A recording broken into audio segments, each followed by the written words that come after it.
नमस्कार, news one India में आपका स्वागत है। आपके साथ मैं धर्मराज सिंह। वहीं अगर गृह मंत्री अमित शाह की बात करें तो उनके असम के दौरे में बदलाव हुआ है। अब अमित शाह दिल्ली लौटेंगे और इसके पीछे बताया जा रहा है कि जो छत्तीसगढ़ जो हमला हुआ है नक्सलियों का, उसको लेकर गृह मंत्री एक उच्च स्तरीय बैठक करने वाले हैं।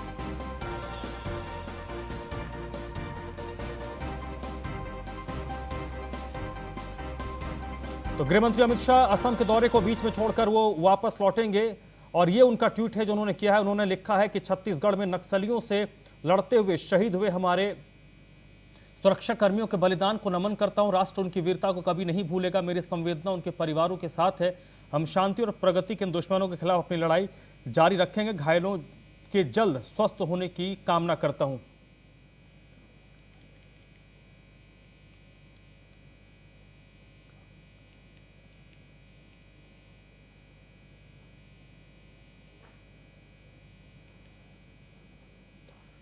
छत्तीसगढ़ के बीजापुर में नक्सली हमले के मामले में जो अपडेट है, बीजापुर में 20 जवानों के शव मिले हैं।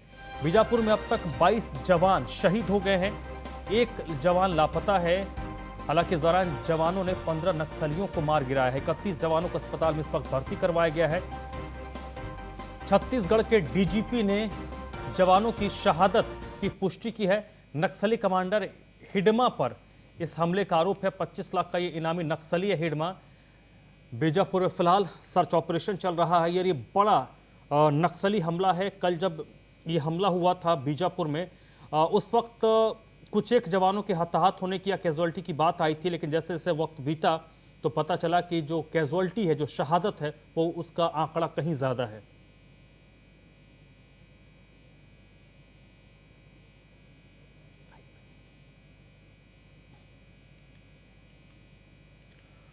तो इस वक्त हमारे रायपुर से स्टेट हेड सतीश बौद्ध जुड़ चुके हैं इसी पर ज़्यादा बातचीत के लिए।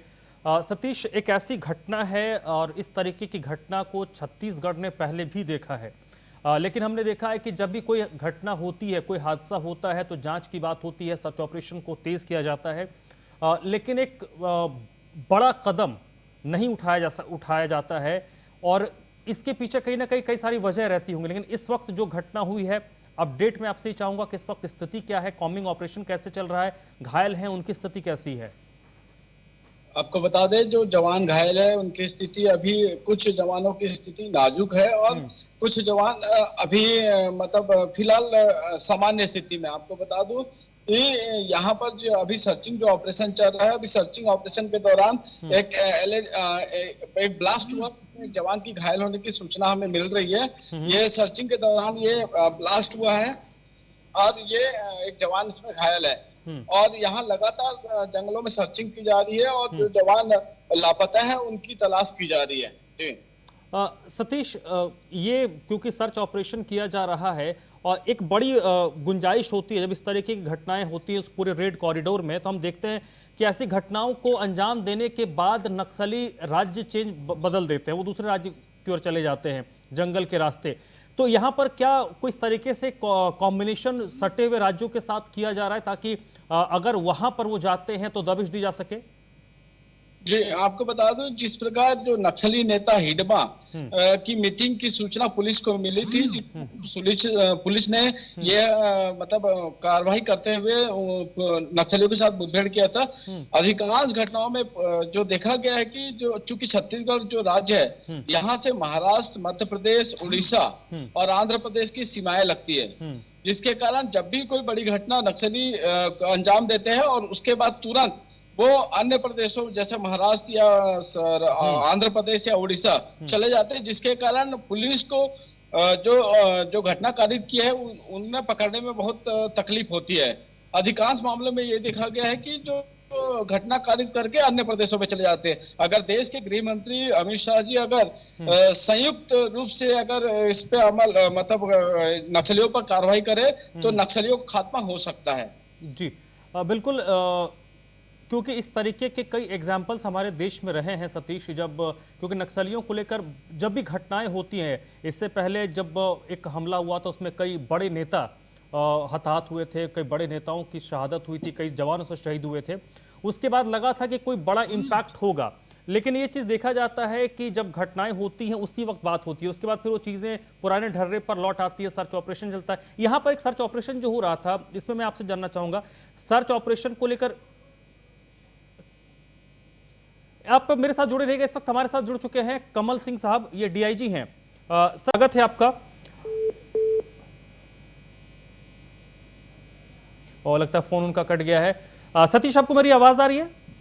जी सतीश, इस तरीके के जो घटना घटित हुई है, इसके बारे में जब पेट्रोलिंग के लिए इस तरीके के नक्सल प्रभावित इलाकों में जवान जाते हैं तो उनको कई सारे गाइडलाइंस दिए जाते हैं कि अब बहुत ज्यादा आपका जो मूवमेंट होगा वो आप पैदल चलें या फिर जिस रास्ते से जा रहे हैं अगर आपको लौटना है तो उस रास्ते से आप मत लौटिए। तो क्या किसी तरीके के प्रोटोकॉल का जवानों ने उल्लंघन किया था, उस गाइडलाइंस को फॉलो नहीं किया था? और बता दें कि 700 जवान एक साथ मूव कर रहे थे, इस तरीके की भी मूवमेंट नहीं होनी चाहिए? जो जानकारी हमारे पास आई है, इस घटना में ये सब जो मतलब प्रोटोकॉल पालन की बात सामने नहीं आई है, क्योंकि एयरपोर्ट के समय ये पेट्रोलिंग पार्टी निकली थी। चूंकि मुखबिर से सूचना मिलती, जो जानकारी हमें प्राप्त हो रही है, मुखबिर से सूचना के आधार पर पुलिस ने ये पार्टी को मूव किया था। लेकिन इसमें किसी भी प्रकार की कोई पुलिस के द्वारा या सेना के द्वारा कोई चूक नहीं थी। पुलिस का एक टारगेट था कि हिडमा को जिंदा या मृत पकड़े।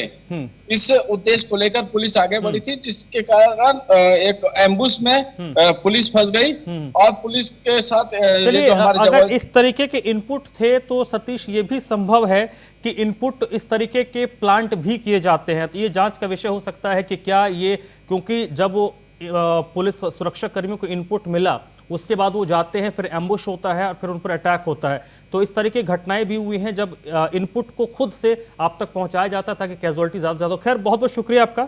जांच का विषय है। अमित शाह असम का दौरा छोड़कर दिल्ली लौटे हैं, उच्च स्तरीय बैठक करेंगे।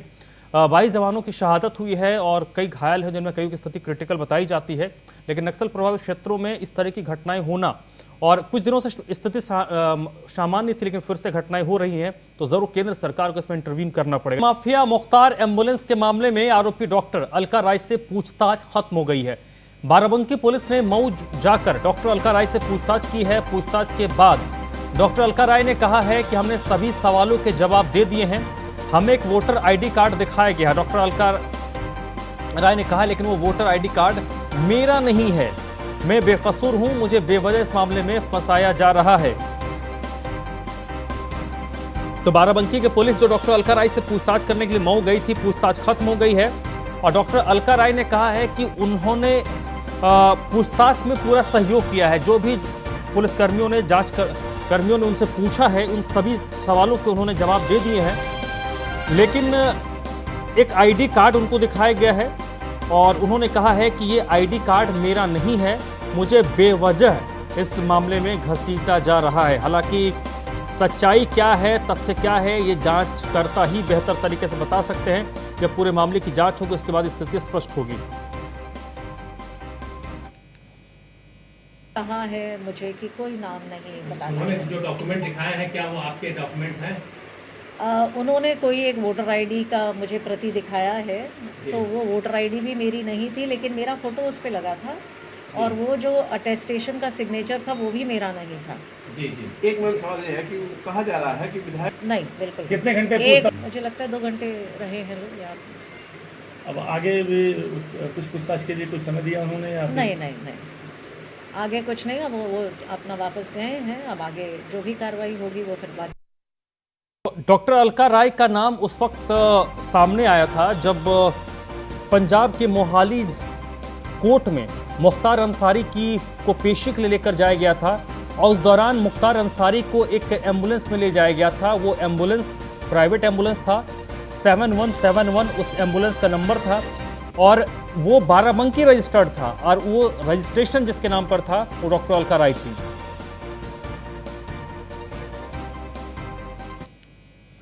सोनभद्र के बिजली प्लांट में बॉयलर गिरने के मामले में सभी मजदूरों को रेस्क्यू करके बाहर निकाल लिया गया है।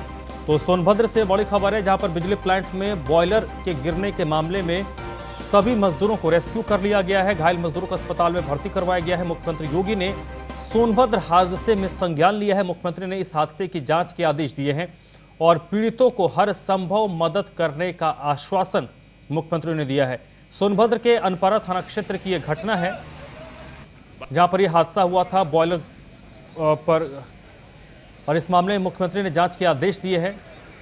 ये बॉयलर गिर गया था और मुख्यमंत्री की ओर से इस मामले में जांच के आदेश दिए गए हैं और जो भी घायल हैं उन सभी घायलों को बेहतर चिकित्सीय सुविधा मुहैया करवाने का निर्देश सीएम ने दिया है। थाना अनपरा अंतर्गत लैंको पावर प्लांट में मेंटेनेंस वर्क चल रहा था। आज तड़के वहाँ पे एक दुर्घटना घटी है जिसमें कि टीन शेड गिरने की वजह से वहाँ पर काम कर रहे 13 श्रमिक घायल हो गए थे। इसमें से 5 को ज़्यादा चोट थी। उनका इलाज अभी जयंत सिंगरौली स्थित अस्पताल में चल रहा है और 8 मजदूरों को प्राथमिक उपचार के बाद छोड़ दिया गया है।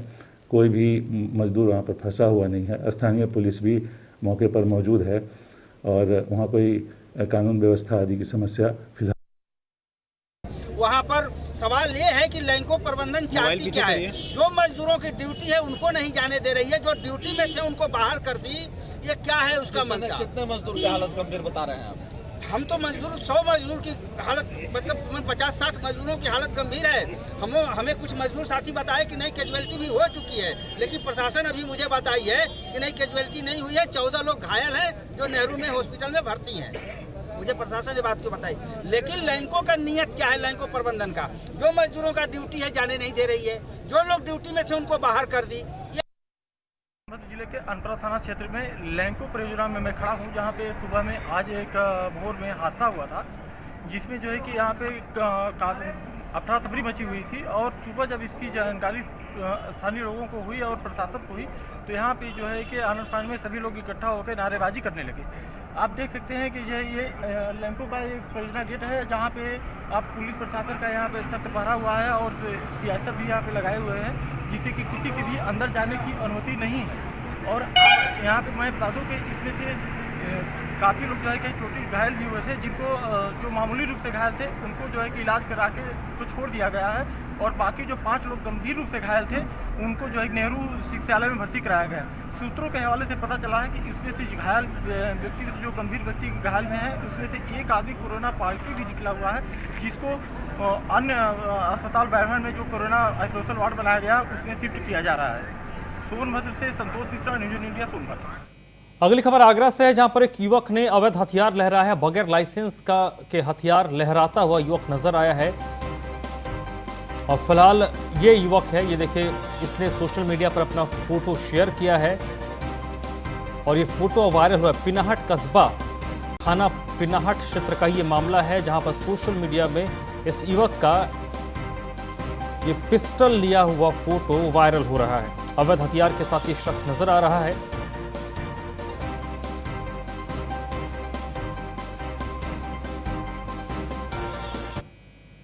इस बुलेटिन में फिलहाल इतना ही।